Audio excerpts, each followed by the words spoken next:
So do you play on an amp like this? Or perhaps something like this? Or maybe something like this? Oh. Or maybe you use an amp modeler? Or maybe you plug into an audio interface and record straight to your computer? Well, no matter what system you use to listen to your guitar, today we're going to talk about how to use that to dial in some amazing tone.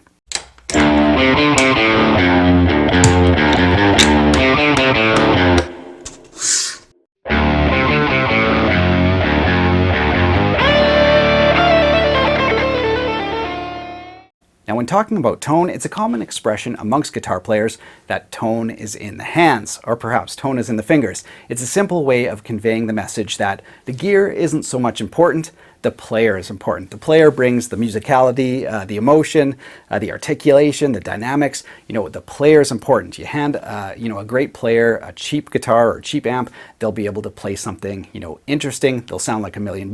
And I do think that's true, but also I think there's another practical side of tone where the gear really does matter, and not so much the gear itself, but understanding how to use it.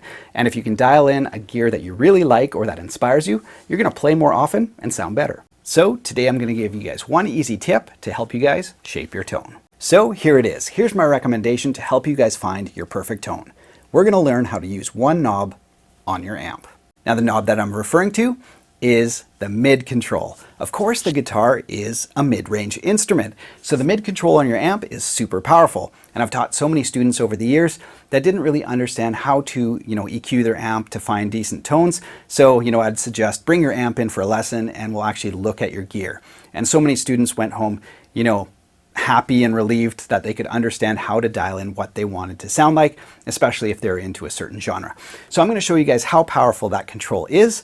This is the Hughes & Kettner GM Deluxe 40, but it works, like I said, for any amp. Let's take a look. So feel free to follow along with your own gear, hit pause and try out some of these settings as we go through, but I would recommend starting with your treble, mid and bass all up at 12 o'clock, and then we're going to tweak it from there. So here's what it sounds like, just, everything at 12.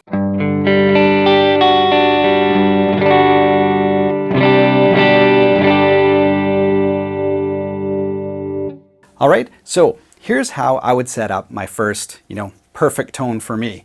And that's my clean tone. So what I do is I take my mids, which is, like I mentioned, very powerful, and I'm gonna lower them.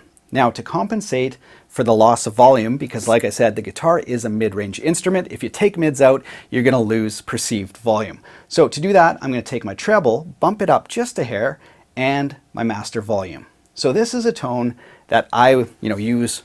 Doesn't matter if I was using my old Blue Angel, the Monoprice amp, the Hughes & Kettner, I will always dial in, my clean tone like this, just because I feel like it opens everything up, takes some of the mids out, and leaves all that sparkly treble. So here's what that sounds like.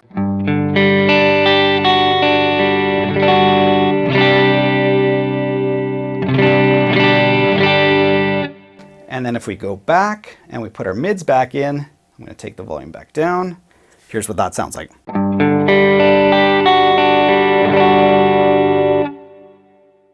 Mids out.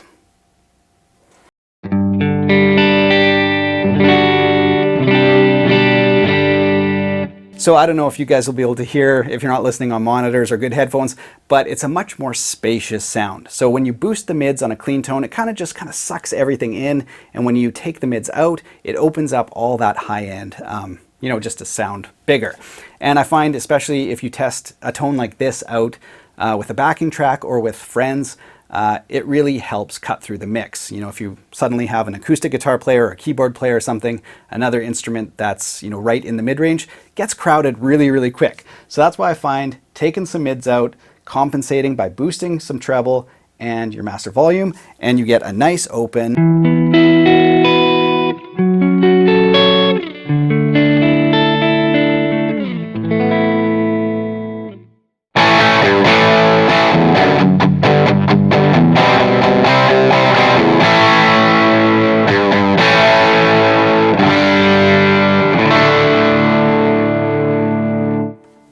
Now when it comes to my overdriven tone, I actually do the exact opposite of my clean tone. So as you guys saw for my clean tone, I take the mids out, bump a little treble up, and that's how I get my open and spacious and chimey clean tone. When it comes to overdrive, my mids are boosted, almost maxed, to get that really kind of aggressive crunch. Now, If I take that tone and take my mids out,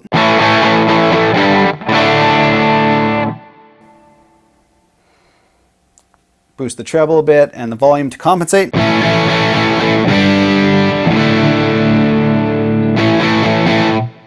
it just doesn't have that same bite. So if you've been struggling to kind of get that tone, try this. We'll take our treble back, take your mids, crank them. Basically my bass and my treble are still at 12 o'clock. I'll just take the volume back down there.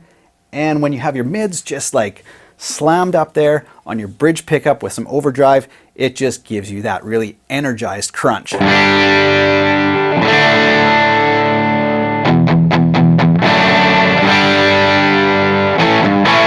And you know, great for lead tone and double stops, that kind of stuff.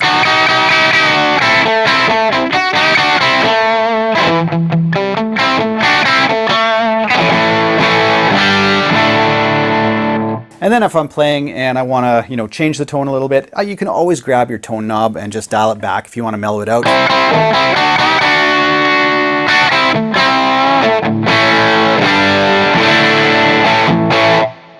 And that's how I set up my crunch tone.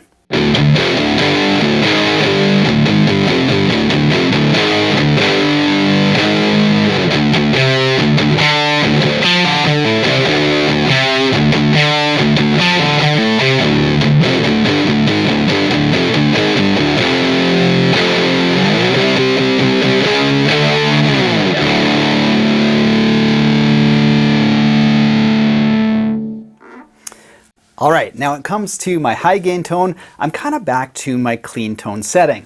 Almost all the mids are cut. So a little bit boosted on the treble, just like it did on my clean tone. Mids almost all the way down, and that's the tone. So again, when you're playing with so many distorted frequencies and you want clarity, that's how you get it. Now, if I take my mids and kind of boost them up again, now I'll take my mids and boost them.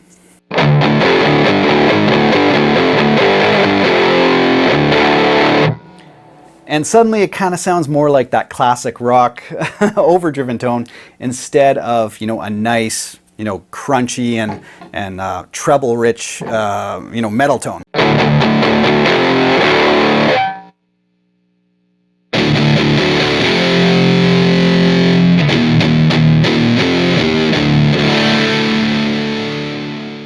Now it really doesn't matter if you're getting your overdriven tones from an amp or from a pedal. For years I used my Blue Angel amp, which was a great pedal platform. I'd set up a nice clean and pristine clean tone with mids cut, and then I'd use pedals to, you know, use the same concept. So, you know, for a classic rock tone, I'd take an overdrive pedal, crank the mids. And then for a high gain pedal, I'd take the mids and cut them, add a little bit, a touch of treble just for clarity.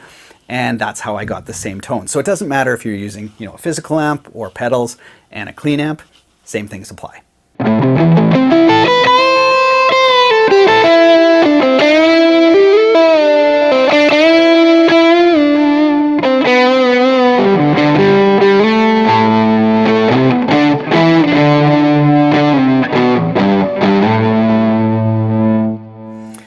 Now, for my lead tone, I kind of go back to the classic rock setting. So, mids cranked. So, kind of like those quick settings where the clean tone, mids cut, the overdriven kind of classic rock or blues tone, mids way boosted, you know, that heavy gain metal tone, mids cut, and then the final tone that I use is my lead tone, which is the mids way boosted. So it's kind of just like two settings applied across a few different gain stages.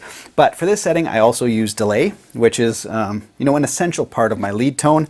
I think it's just from, you know, growing up listening to Gilmore, but anyway. So I have a lot of delay.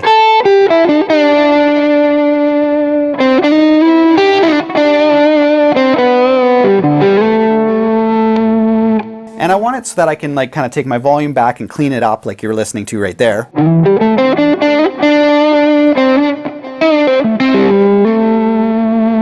And then when the volume's up and you dig in,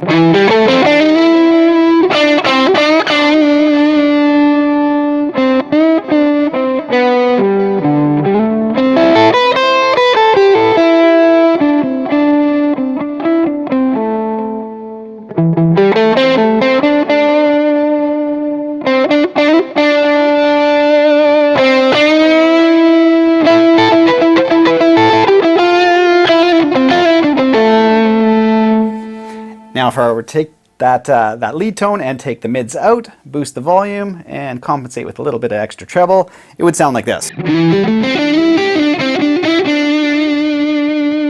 You know, it just doesn't have that same body. So again, taking those mids and just cranking them, I'll just put that in the volume back, and that's how I dial in my lead tone.